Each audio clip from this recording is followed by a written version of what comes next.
Donc je vais dans cette vidéo réaliser les pièces du calendrier perpétuel, les masques en fait, les pièces du puzzle. Alors pour ça, donc il faut que je parte sur un document que je vais prendre en A4 par défaut, et pour lequel je vais définir une grille, puisque j'ai décidé que mes masques seraient de 20 par 20.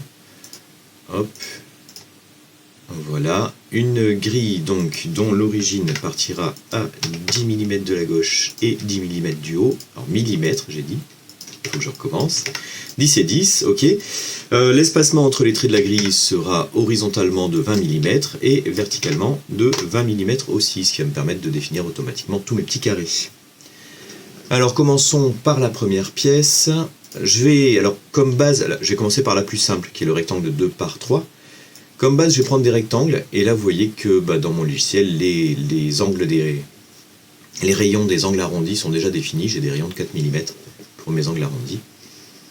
Donc j'obtiens un rectangle dont les angles sont automatiquement arrondis. Alors ça c'est ma première pièce. Pour la deuxième pièce, je vais faire le L. Alors je vais utiliser cette fois deux rectangles, mais je ne vais pas les utiliser côte à côte comme ça, parce que si j'essaye de faire leur union, je vais avoir un trou ici, donc j'ai pas envie. Donc je vais plutôt prendre deux rectangles superposés.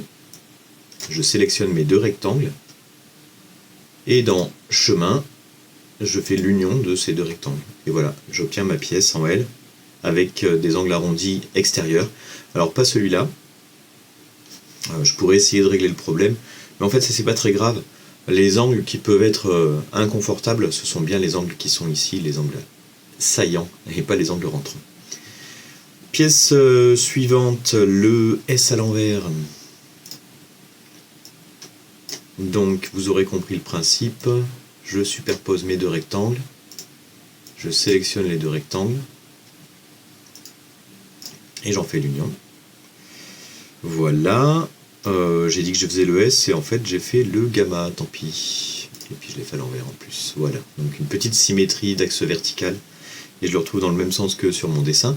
Donc le fameux S, un rectangle 2 par 1, un rectangle 3 par 1, un rectangle 2 par 1, je sélectionne les trois, et j'en fais l'union des chemins, c'est fait.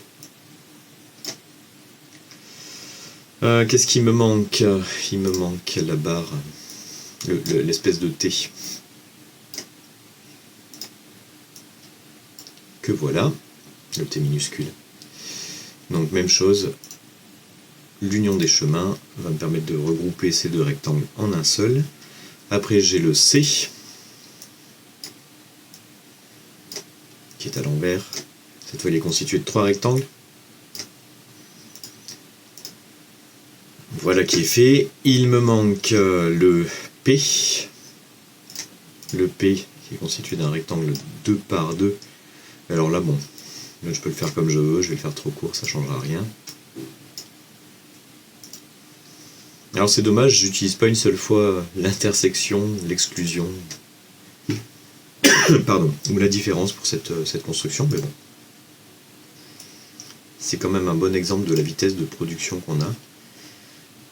Donc 2 par 1, 3 par 1, ça c'est ma dernière pièce, voilà, et mon troisième rectangle qui va faire la jonction, qui va me supprimer les petits coins ici.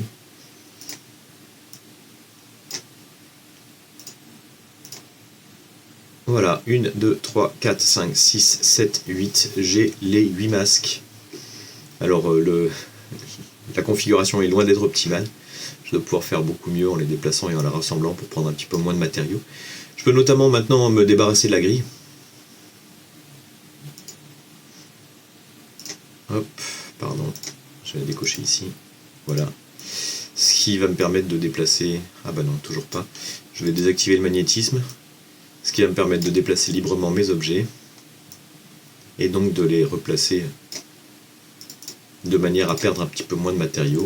Alors là, vous venez de voir un double clic sur un objet, qui a permis de faire apparaître les points de la courbe de Bézier.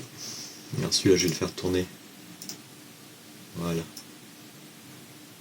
Pour le replacer vers ici, on va mettre celui-là, là, celui-là, ici, et pour finir, alors soit comme ça, soit comme ça, c'est pas bien grave. Je vais le laisser dans le sens original.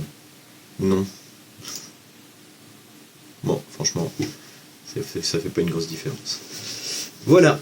J'ai donc toutes les pièces pour mon puzzle calendrier perpétuel qui ont été faites grâce à ce logiciel de dessin vectoriel.